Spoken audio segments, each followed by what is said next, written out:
and welcome to the Youth and Politics Show with me, Fabian the Phenomenal. And thank you for joining us today. I am joined by the Kuti Minor, and he shall help me tackle a very controversial topic or a very relevant topic, especially to the times that we're living right now. So, Mr. Thuku, today what I want us to tackle or what I want us to discuss about is in relative to the ongoing quote-unquote special military operation happening in Ukraine. In fact, actually what we say like blatantly, the Russian invasion of Ukraine.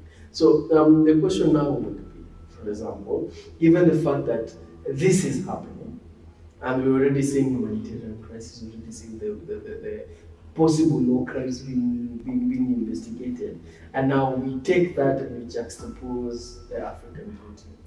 What do you think are some of the effects that we're feeling, especially due to the fact that we're facing the war in Ukraine? Yeah, it's quite unfortunate. We have had the conflict going on between Russia and Ukraine because it is affecting us directly right here. Most of our fuel sources are from Russia, and as you know, fuel is a key driver of the economy. And apparently, right now we have a fuel crisis in our country. We have fuel shortage. We have the fuel prices, and actually today there was an update that fuel may go high by 40 shillings. And now if that happens, it means that the cost of living will go high. And for us as youths who are getting, most of us, bigger salaries, life will be unbearable for most of us. Well, Derek, on the note of the fact that cost of living will go up and everything, that has already happened, right? Yeah. But can we say that it is a direct consequence of the war, or that this is just the reaction of, let's say, traders, retailers, wholesalers, and people who control trade within the state are taking preemptive measures to ensure that, in a way, they either line their pockets with extra money by maybe causing inflation and such, or just in essence, it's just the market being afraid of shortages caused by the war. I think all those are probabilities which are plausible and which could be true. Because for one, we can't dispute the fact that the oil shortage. Russia is our major source of oil. We ship oil from Russia, but at the same time, of course, we have traders taking advantage of the situation. We have, like for example, yesterday, the France businessman, the owner of Rubis petrol station, was deported for holding oil. He was deliberately sabotaging our economy. So all those are factors which are true. Well, hold on to that thought when we come back, especially when we think about the deportation of the individuals we've just spoken about, as we possibly go deeper now and look at the direct causal and relational aspects with regard to actually young people in business and also in leadership with regard also to the war. So hold on to that. When we come back, we shall be continuing the discussion with Kuti Minor.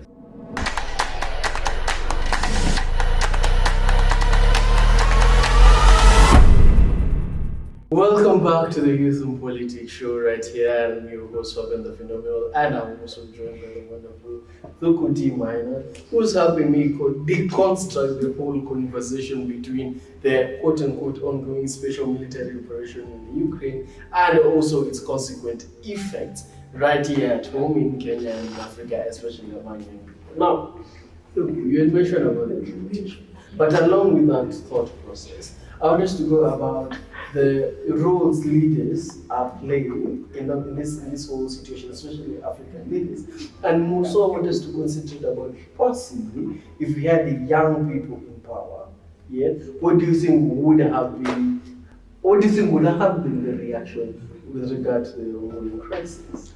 The ongoing crisis is quite deep and quite tricky.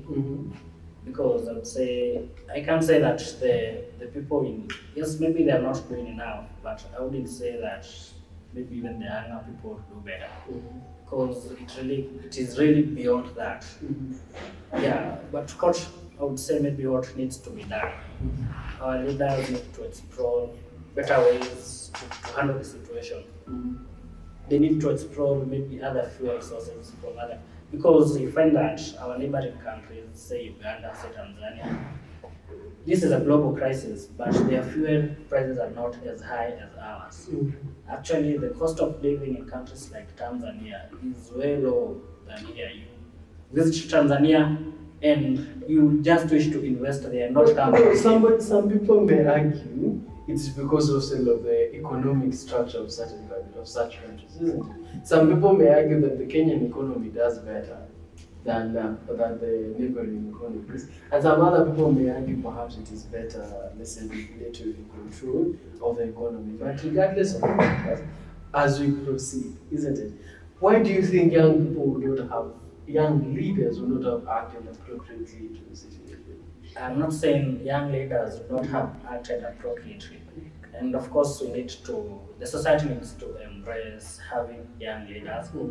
All I'm saying is that this is a situation that needs a really high level of competence. It's not just about being young, it's also about competence. A person could be young, but well, they have no idea of how to handle the situation. The situation at hand needs people who know what to do, people with ideas. Yes. Yeah, we need ideologies in our leadership. On the same note on competence and ideologies and young people who are actually capable of handling the task, it is that particular time of the show where we have to go on and pay some few bills as we contemplate on the idea of competency, especially in leadership among young people, and also try to relate it to the ongoing crisis. So we'll be right back.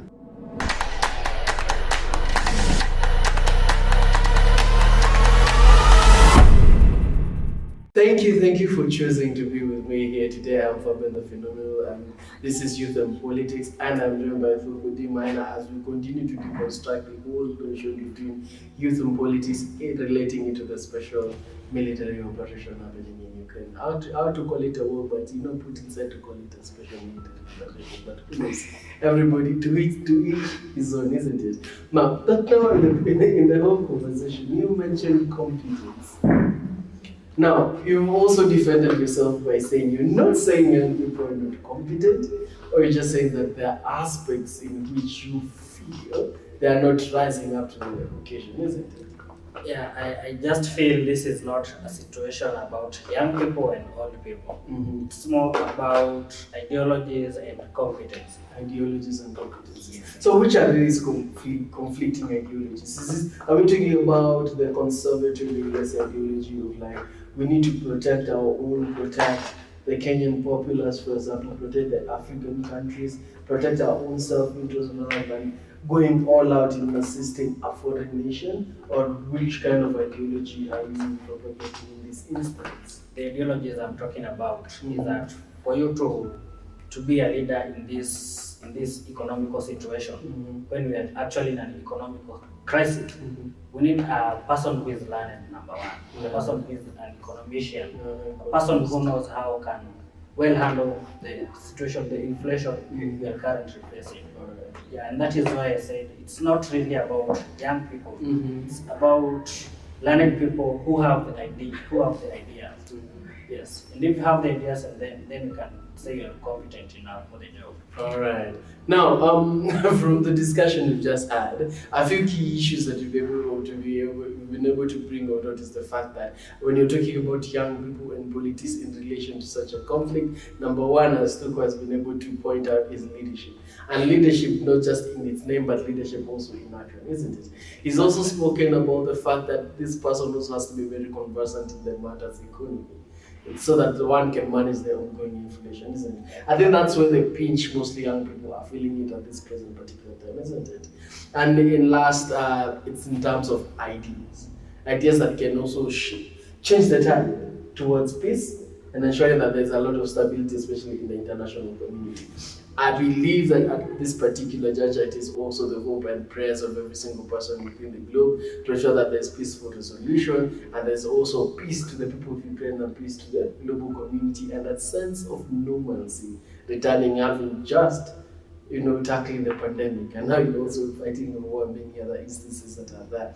It is truly very difficult times that we are hopeful of the times ahead, isn't it? Exactly. Not to forget also peace in our own country. Peace in our own country, upcoming elections. Wow, that is some very powerful words by Thukudima, and I thank you for joining us today. It has really been a pleasure having you here. Thank you for having me. Awesome. And the show is Youth and Politics, and same place, same time, we shall continue this discussion by highlighting what specific things young people can do in order to elevate the nation. I have been your host, Fabian the Phenomenal, and see you next time.